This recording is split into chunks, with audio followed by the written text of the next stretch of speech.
Good morning. It's great to see everyone. And I just want to check in for a few minutes. Honestly, it's not going to be a full-on lecture. I just want to talk a little bit about what's happening in the next few days, which is going to be quite a bit for you guys because tonight, it's Friday. Your annotated bibliographies are due in final form with the proposal. I've returned all of those, and you guys have been, some of you have been giving feedback to the other members of your group. If you didn't get it up there, you're not going to get the feedback of your peers, and then you're also not going to get the points attached to that homework assignment. I know it's hard. I know it's hard to stay focused. I know it's hard to check in regularly, but that's the online course of it. Think of the alternative. We could be stuck in a nice, yucky classroom for a couple of hours every day, and then you still have to go and write all the papers. So don't lose sight of that. Honestly, it's I know it's taxing sometimes to check in, to make sure that you're doing things, and then they get away from you. But please, please, I want to keep everybody in this class, so stay with it. Okay, so your annotated bibliography is due tonight. Think about this. The annotated bib is not just a homework assignment or a paper assignment. Yes, it's that. You will do other annotated bibliographies. You have to understand the process. You have to know what it is to condense, to stay in 150 words or fewer, and then to indicate how you're going to use it. But ultimately, the purpose is that through that research, through what you were reading, through what you were coming to learn, you came up with a good angle, for your capstone essay. Research is not something that you do outside of a purpose, right? I mean, we read, we learn about things all the time. And if you look at it as that sort of an endeavor, you're going to take much more away from it. So this idea that through that process, through the learning process, reading, researching, understanding other things, you figured out what you want to do for your capstone. I didn't want you to go in knowing necessarily exactly where you were and the angle you were going to take and where you stood. The idea was that you would figure it out through the compilation of that information. So hopefully that's where you are now. That's where you definitely should be. Let me say this, okay? As you begin drafting on your capstone essay, you have to think of a number of things, okay?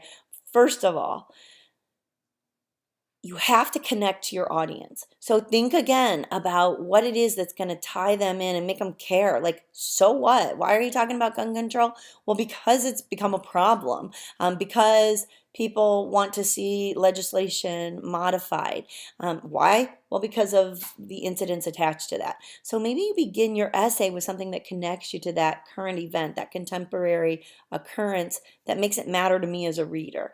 You have to think audience as you guys work through these, okay? You can't just randomly like pop in with some commentary on whatever your issue might be if nobody cares about it. So you have to remind them, you have to make them understand the warrant, the reason for the argument to begin with. That takes some time and it takes some space. So those of you that like to be super clipped in your address of things, you're gonna have to elaborate. Not BS. Don't fill it up with a bunch of junk. That's not the purpose. I don't want to read a bunch of junk. You don't want to write a bunch of junk. So what you want to do is think about how this issue or why this issue matters to you and why it should matter to your reader.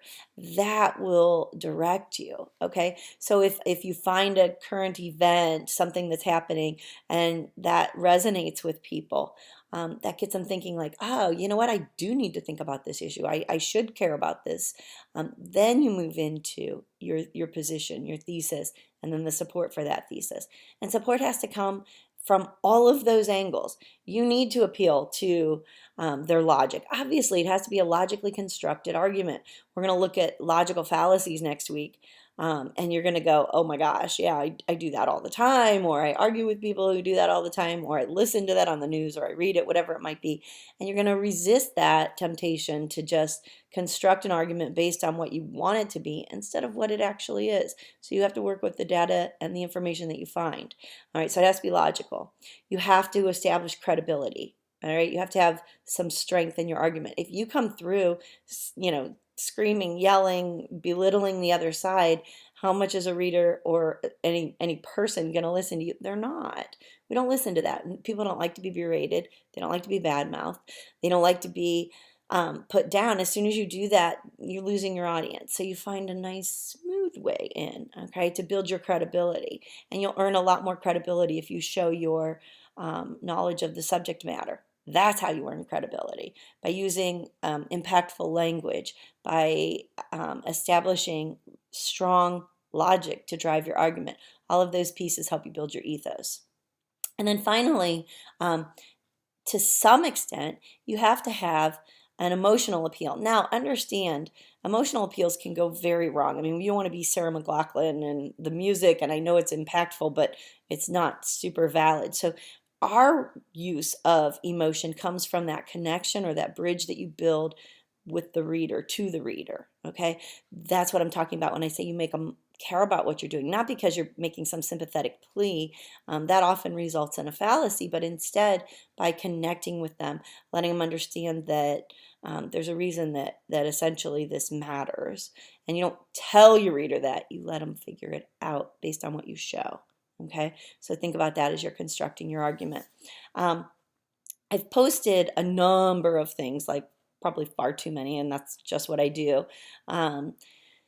relative to constructing a capstone argument. There are outlines. I don't need you to follow those, but if you're struggling with what to do with all the information you have, then maybe that's what you want to do. There are some videos. There are some PowerPoints. I know everybody loves PowerPoints. There's all kinds of material that you can rely on.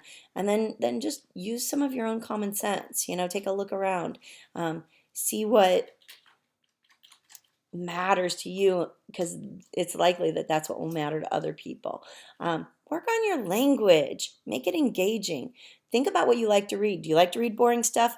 Nope. So neither will your reader. So think about that as you construct your argument, making it interesting, making it engaging. Play with your language a little bit.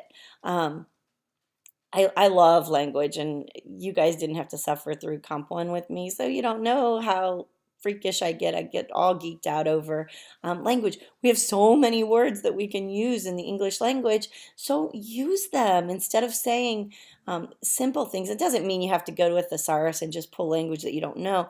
It's using the language that you do know and using it effectively. The thesaurus helps too, but you don't have to rely entirely on that. I mean, it's really in the organization, the syntax, the way you put your sentences together. Does it require some time? You bet it does, okay? We're not taking any exams in here. Nobody's giving you a midterm. Nobody's giving you a final exam. Your exams are these papers, and you have the advantage of lots of time and revision and rethinking of what you want to say. So give yourself that time. The same time that you would have spent studying for an exam and taking an exam, you should be applying that to your paper writing. So just spend some time thinking this through and allowing for that. Basically, the timeline, like I said, your annotated bibs will come in tonight. I will grade those, and I'll get those back to you. Then we'll look at some mini exercises in drafting for that capstone, but the rough draft's going to be due on Tuesday night, so it's before the 4th. I will look at those. You will look at those together. We'll get all those back by next Friday. Or maybe it's Saturday. I'll have to look at the timeline. But within a few days, and then you'll go on to create a final draft that's super strong. I might even give some video feedback on those. I'm not sure yet how I'm going to do that individually. But you'll be reviewing other people's drafts as well. So don't lose your momentum. We're almost done. I told you would blink and it would be over. And honestly, that's about where we are. Your blog entry for this week it's a free-for-all, can be about anything you want.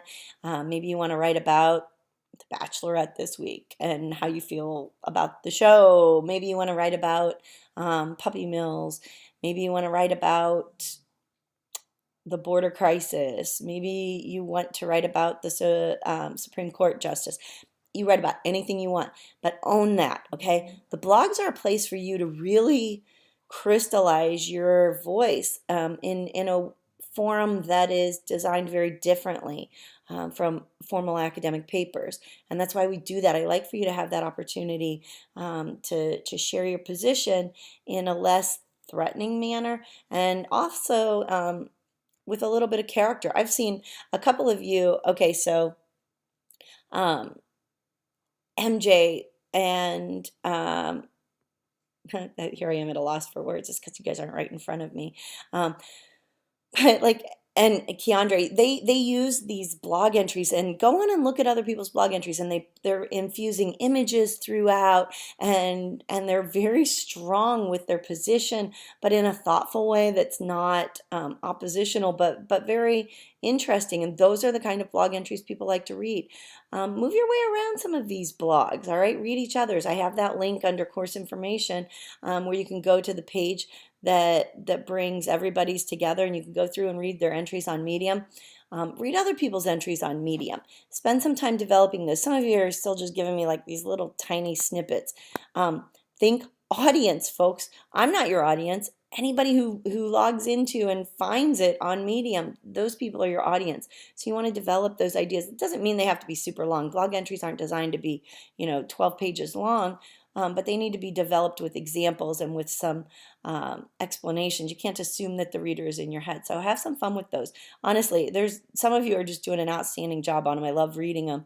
And it's fun to see them come together, and it gives you a little different forum from which you can develop those. I know. Okay, so I'll call it out. Josh, yours is really strong.